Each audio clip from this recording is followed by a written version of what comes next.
Ada dosen kami, dosen saya namanya Dr. Abdullah Musnid. Semoga Allah jaga beliau. Beliau pernah ngajarkan kami, waktu itu saya kuliah tahun 94 sampai 98, 4 tahun. S1, beliau ngajar di tahun tingkat terakhir kuliah, di tahun 98. Mengajarnya itu materinya namanya Hadir Alam Islami, kondisi keadaan negara-negara Islam.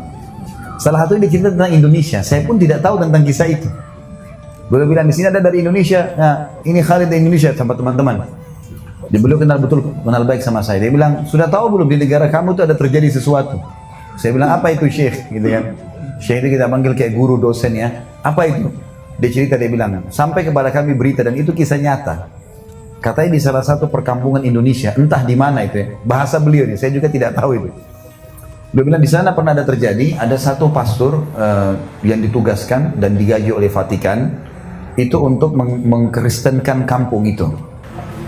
Maka dia terus saja membawa sumbangan segala macam sembako. Biasa kita di Indonesia bagi-bagi sembako, Indomie, gula segala macam. Sampai orang-orang kampung itu mau pergi ke gereja. Dan dia caranya, dia ajak, kalau mau dapat gratis silakan, tapi ambilnya di gereja ya. Dan dibagi pas hari Minggu. Jadi mau tidak mau mereka dengar nyanyi-nyanyi dulu, baru kemudian bagi. Lama-lama diajak nyanyi, tidak usah pindah Kristen, tapi nyanyi-nyanyi saja. Orang ini rupanya foto nih dikirim ke Vatikan. Nih, satu kampung ini bisa menyanyi-nyanyi Kristen, juga bisa murtad gitu. Ini sudah murtad nih. Dikirim fotonya pakai kopiah hitam, ibu-ibunya pakai jilbab masuk ke gereja. Satu kampung.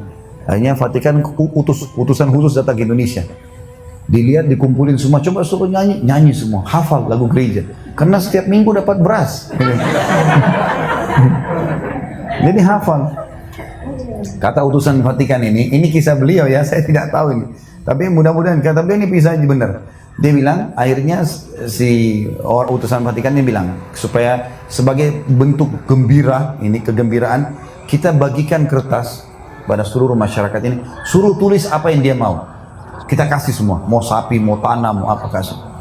Anehnya pada saat dikumpulin kertas, semuanya tulis, saya mau haji.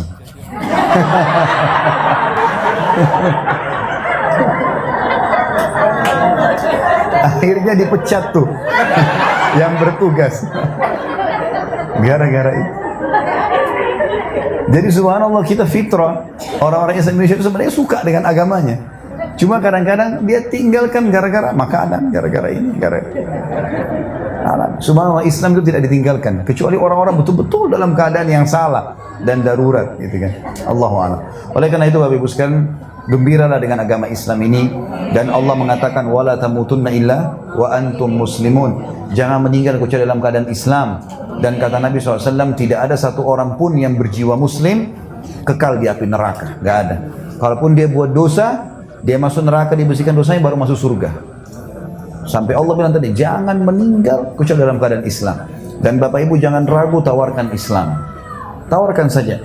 Cara tawarkan, bagaimana pendapat kamu tentang Islam? Sudah pernah dengar belum? Lalu ajak dialog di agama kita. Tidak usah jadi Ahmad Didat, Zokul Zakir Naik harus hafal kitab mereka, sulit. Ajak sederhana. Saya berapa kali orang masuk Islam di tangan saya cuma itu saja kok. Bagaimana pendapat tentang Islam? Dia sebutkan, saya luruskan. Masuk Islam gara-gara itu. Memang tidak susah gitu kan. Dan kalau orang mau masuk Islam, jangan dikasih kitab tebal dulu ya.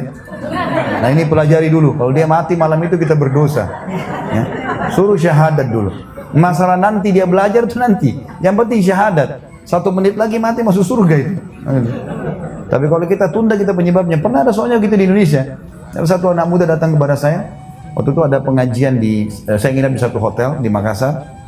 Kemudian dia bawa, Ustadz ini teman saya sudah lama masuk Islam dari tahun lalu. Terus kenapa nggak syahadat akhi? Saya suruh pelajari dulu, dikasih kitab tebal. Saya bilang, ini orang kalau meninggal, kamu tanggung jawab ini. Kenapa nggak suruh syahadat dulu, baru suruh belajar habis itu? Syahadat dulu, gitu kan? Syahadat dulu, harusnya begini. Paman saya pernah tinggal di Amerika ini, cukup lama. Bapak Ibu sekalian, beliau ngambil masternya di bidang penerbangan. Kebetulan S1-nya di Mesir, S2-nya ngambil di sini. Ini cerita lelucon saja, beliau menceritakan tentang temannya dari Dubai. Tinggal sama-sama di Amerika. Dia bilang setiap pagi sering sarapan sama paman saya. Ini cerita beliau ya, Allahu a'lam masalah kebenarannya, tapi beliau cerita dan saya percaya pada paman saya. Beliau bilang teman saya ini selalu bilang kalau habis sarapan, hari ini saya baru masuk Islam kan banyak anak-anak Amerika.